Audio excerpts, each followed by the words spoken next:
Hi everyone, welcome back to our YouTube channel. Today I'm going to go through different stretches to help with any upper back stiffness or rotation stiffness, which we know with Parkinson's can be severely limited. So the first thing that we'll go through is a really nice stretch on the wall. I have this towel here just to have some comfort for my knee when I'm kneeling. So I'm going to put that right on the floor.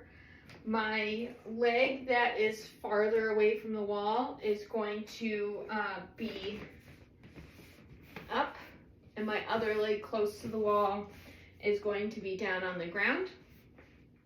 I'm going to have both hands together. If you have a small beach ball at home or a volleyball or soccer ball, you can put that in between your knee and the wall to keep your knee in place. If not, you can use your arm closest to the wall to hold that knee so it doesn't move as we move. So we start here and we reach towards the back, just like that. So let's do 10 together. 2, 3, 4, 5, and try to look as you're doing it. So that way we get some really great neck stretch too.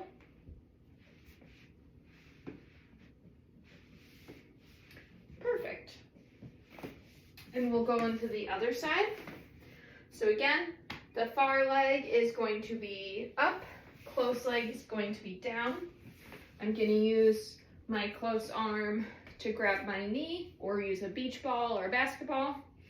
And then I'm going to rotate and tap that wall behind me, looking with my head and eyes as we are turning. We're going for 10 here.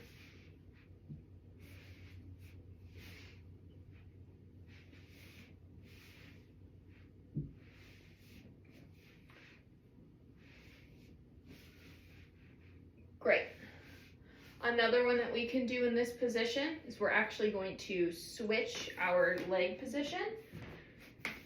So that far leg is down, the close leg is up. We're going to start with both hands against the wall, and then our arm that's touching the wall is going to be moving. So we're going to sweep this way, and our chest is going to be facing the wall, and then sweep back over. We're going to go for 10 here.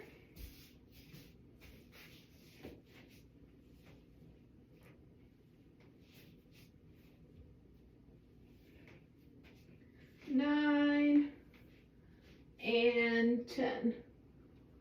Great. And we'll switch sides.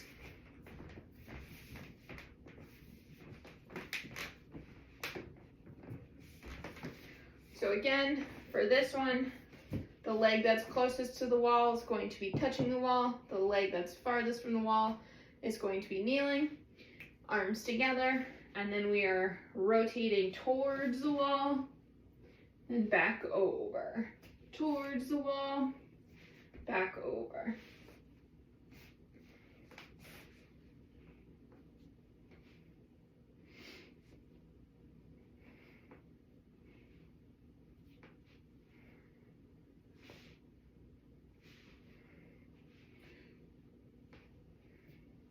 Nine, 10. Awesome. All right, the next one might be a little bit easier for those who have more limited range of motion because that stretch is pretty aggressive. So if we go on our hands and knees and we take one hand behind our head, we're going to bring our elbow down to our other arm and rotate up towards the ceiling. And we want to do the same thing and look as we are turning. So pick a spot on the ceiling and try to get your eyes to reach that spot each time. It's going to help us get more range of motion. Couple more.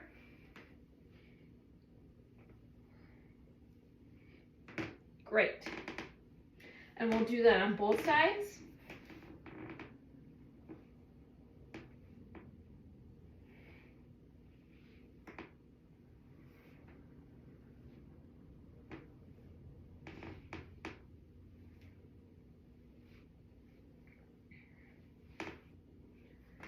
more.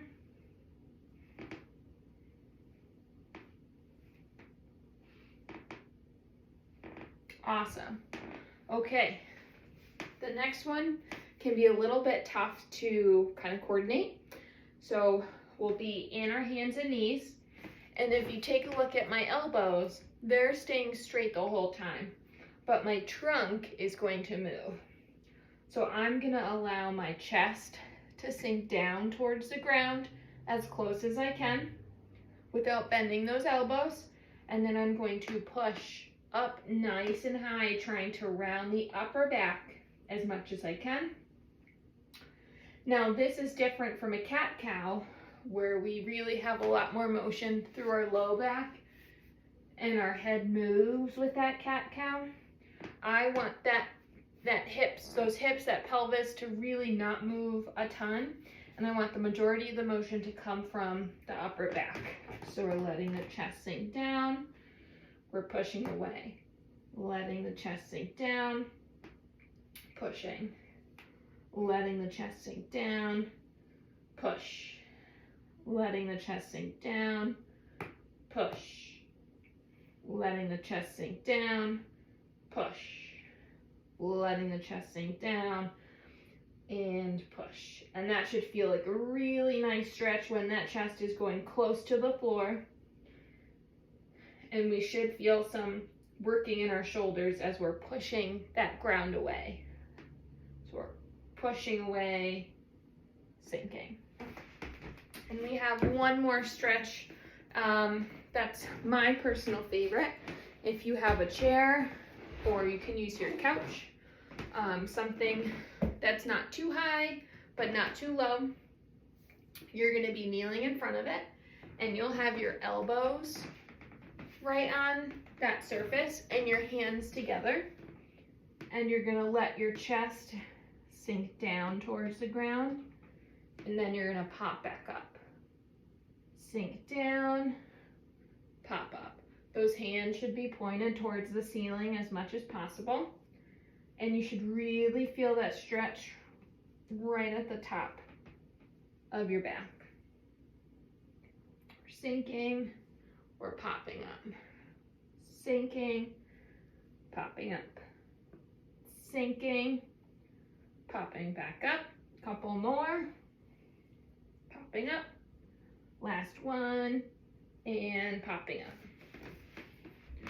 These are all great stretches that we can do daily, multiple times a day, something that will get our upper back really stretched out to help with our trunk rotation and to help with things like reaching overhead. So give those a try and let us know how it goes. Have a great one.